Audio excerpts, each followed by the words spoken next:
Olive oil, এটার হচ্ছে এটার কি কি জৈতুনের তেল, এটার কি কি উপকারিতা, এটার অনেক উপকারিতা। আগে হচ্ছে এটা মনো আনস্যাচুরেটেড, এখানে অলিক অ্যাসিড আছে 70%।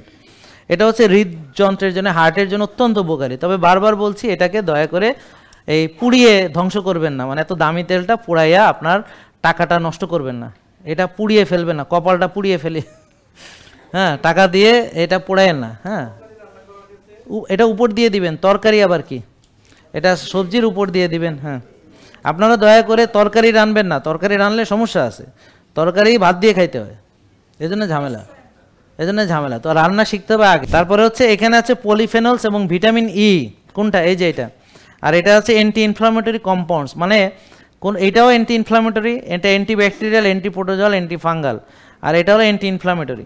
এগুলো হচ্ছে যে প্রদাহ দমন করে, আর সয়াবিন হলো প্রদাহ বানায়।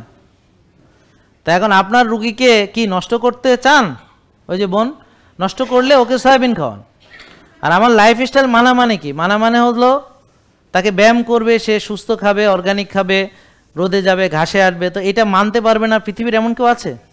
আর যে এটা মানবে না সে করবে এটা কি? সে তো 6 বেলা চিনি খাবে, বুঝেন নাই?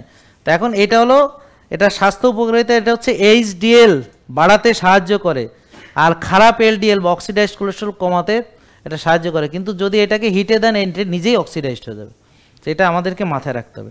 আর রক্তচাপ কমাতে সহায়তা করে, ডায়াবেটিস নিয়ন্ত্রণে, ইনসুলিনের সেন্সিটিভিটি বাড়াতে সহায়তা করে, ব্লাড সুগার নিয়ন্ত্রণে সহায়তা করে, এটার অ্যান্টি ক্যান্সার প্রভাব আছে মস্তিষ্ক এবং নার্ভের জন্য এটা উপকারী। এবং আপনি জানেন এটা হলো সেই জয়তুনের তেল যেটা পবিত্র কোরআনে আল্লাহ তাআলা সেই জয়তুনের কথা বলেছে, এটা হলো সেই জয়তুনের তেল। হ্যাঁ হ্যাঁ, ঠিক আছে। জেকে লাইফস্টাইল, ওষুধ মুক্ত সুস্থ জীবন।